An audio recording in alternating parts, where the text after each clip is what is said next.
Di tengah pandemi, banyak sektor yang tidak lama bertahan. Tidak sedikit juga yang harus gulung tikar karena ekonomi melemah. Semua sektor dibuat morat-marit. Tapi ada satu sektor yang kebal pandemi, yakni sektor pertanian. Terbukti dari catatan Badan Pusat Statistik pada triwulan 2/2021, produk domestik bruto atau PDB sektor pertanian mengalami pertumbuhan tertinggi di antara semua sektor lapangan usaha. Tak hanya itu, sektor pertanian juga berkontribusi sebesar 14,27% terhadap PDB nasional. Capaian tersebut merupakan kontribusi terbesar kedua setelah sektor pengolahan, yaitu sebesar 19,29%. Beberapa daerah juga baru-baru ini mengekspor hasil pertanian ke banyak negara.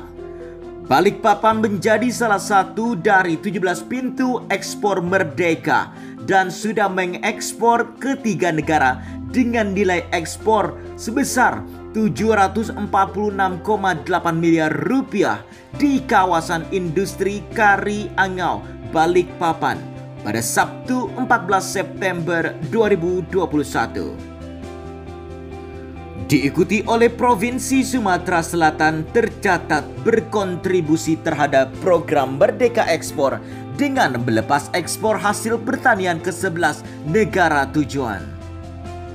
Adapun ekspor produk pertanian senilai 138 miliar rupiah tersebut melalui Pelabuhan Bom Baru Palembang pada Sabtu 14 September 2021. Makassar juga tidak mau kalah. Dalam kegiatan Merdeka Ekspor ada 11 komoditas pertanian yang diekspor dengan nilai 98,28 miliar rupiah. Ini hanya dalam 6 hari dari tanggal 9 hingga 14 Agustus 2021. Komoditas pertanian sedang berada di momen terbaik, sehingga Presiden tidak mau kehilangan kesempatan untuk menjadikan porang dan sarang burung walet bisa jadi komoditas unggulan nasional. Hal ini dilakukan untuk mendorong kemajuan sektor pertanian sehingga ekonomi nasional bisa kembali pulih akibat pandemi yang berkepanjangan. Tak kenal maka tak sayang. Kenali lebih jauh kedua calon komoditas unggulan kita.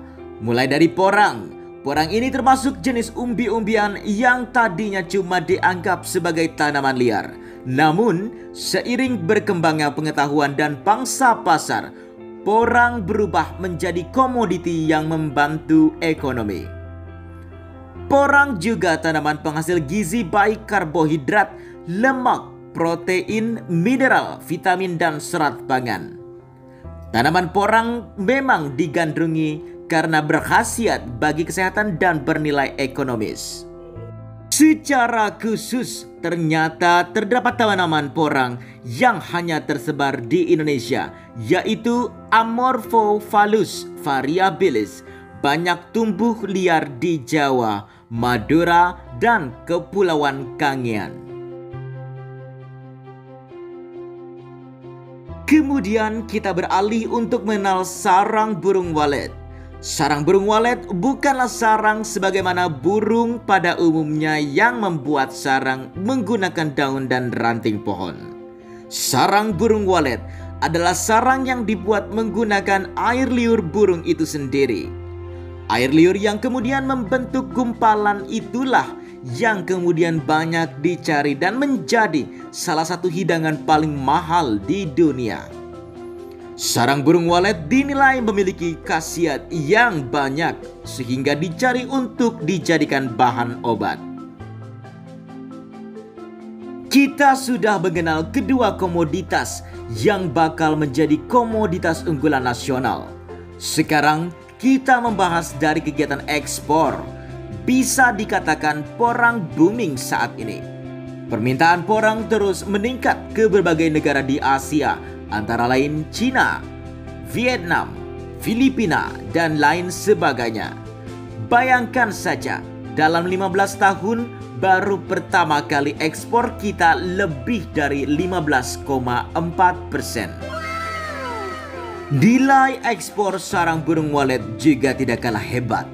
Bahkan, Tiongkok akan membeli sarang burung walet Indonesia dengan harga 16 triliun rupiah. Perlu ada pembenahan ekspor lantaran ada perbedaan harga yang tinggi untuk ekspor sarang burung walet di sejumlah negara. Nantinya Kementerian Perdagangan akan menyederhanakan proses perizinan ekspor. Tak hanya itu, pemerintah memastikan sarang burung walet akan mendapatkan harga terbaik di pasar global. Peningkatan ekspor sangat diperlukan untuk meningkatkan pertumbuhan ekonomi. Bukan cuma dari sisi pemerintah, pengusaha juga harus mampu memanfaatkan kondisi ekonomi global yang terdampak dan melihat peluang mendongkrak ekspor.